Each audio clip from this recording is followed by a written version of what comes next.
ಮುಖ್ಯಮಂತ್ರಿಗಳ ಪತ್ನಿ ಪಾರ್ವತಮ್ಮನವರು ಈಗಾಗಲೇ ಈ ಮೂಡಾ ವಿವಾದ ಜೋರಾಗ್ತಾ ಇದ್ದ ಹಾಗೇನೆ ತಮ್ಮ 14 ಸೈಟ್ಗಳನ್ನು ಮೂಡಾಗೆ ವಾಪಸ್ ಕೊಟ್ಟಿದ್ದಾರೆ. ಹಾಗಾದ್ರೆ ಈ ಸೈಟ್ಗಳನ್ನು ಮತ್ತೆ ಮೂಡಾ ಮಾರಾಟ ಮಾಡುತ್ತಾ? ಮೂಡಾದಲ್ಲಿರತಕ್ಕಂಥ ಬೈಲಾ ಏನು ಹೇಳುತ್ತೆ?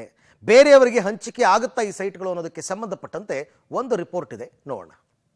14 ಮೂಡಾ ಸೈಟ್ ವಾಪಸ್ ನೀಡಿದ ಸಿಎಂ ಪತ್ನಿ ಹೆಸರಲ್ಲಿದ್ದ 14 ಸೈಟ್ಗಳ ಸೇಲ್ ಡೇಟ್ ರದ್ದು. ಸೈಟ್ ಮಾರಾಟ ಮಾಡುತ್ತಾ ಹಂಚಿಕೆ ಮಾಡುತ್ತಾ ಮೂಡಾ ವಿವಾದ ಜೋರಾಗ್ತಾ ಇದ್ದ ಹಾಗೆ ಸಿಎಂ ಪತ್ನಿ ಪಾರ್ವತಿಯವರು 14 ಸೈಟ್ಗಳನ್ನು ಹಿಂದಿರುಗಿಸಿದ್ದಾರೆ. ಮೂಡಾ ಹಗರಣದ ಕುರಿತಾಗಿ ಲೋಕಾಯುಕ್ತ ತನಿಖೆ ನಡೀತಾ ಇದ್ರು. ಸಂಬಂಧಪಟ್ಟವರು ಸೈಟ್ ವಾಪಸ್ ಕೊಟ್ರೆ ವಾಪಸ್ ಪಡಿಬಹುದು ಅಂತ ಕಾನೂನಿನಲ್ಲಿ ಅವಕಾಶ ಇದೆ.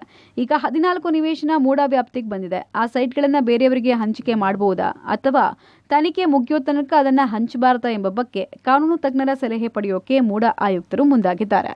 ಪಾರ್ವತಿ ಅವರ ಪುತ್ರರು ಆದಂಥ MLC ಆದಂಥ ಯತೀಂದ್ರ ಅವರು ಇವತ್ತು ನಮ್ಮ ಕಚೇರಿಗೆ ಭೇಟಿ ನೀಡಿ ಪತ್ರ ಕೊಟ್ಟು ಹೋಗಿದ್ದಾರೆ. ಆ ಪತ್ರನ ಕನ್ಸಿಡರ್ ಮಾಡಿಬಿಟ್ಟು ಏನು ನೆಕ್ಸ್ಟ್ ಆಕ್ಷನ್ ತಗೊಬೇಕು, according to the procedure action ತಗೊಳ್ತೀವಿ.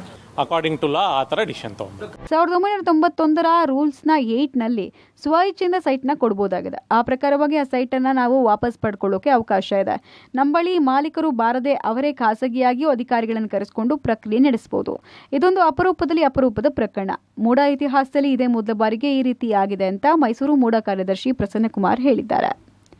ಒಟ್ನಲ್ಲಿ ಮೂಡಾ ಹಗರಣ ದಿನ ಕಳೆದ ಹಾಗೆ ಬಿಡಿಸಿದಷ್ಟು ಗಂಗಂಟಾಗ್ತಾನೆ ಇದೆ. ಮೂಡಾ ಚಕ್ರವ್ಯೂಹದಲ್ಲಿ ಮಾತ್ರ ಸಿಎಂ ಸಿದ್ದರಾಮಯ್ಯ ಸಿಲುಕೊಂಡಿದ್ದಾರೆ. KP Nagaraj, public TV, Mysuru.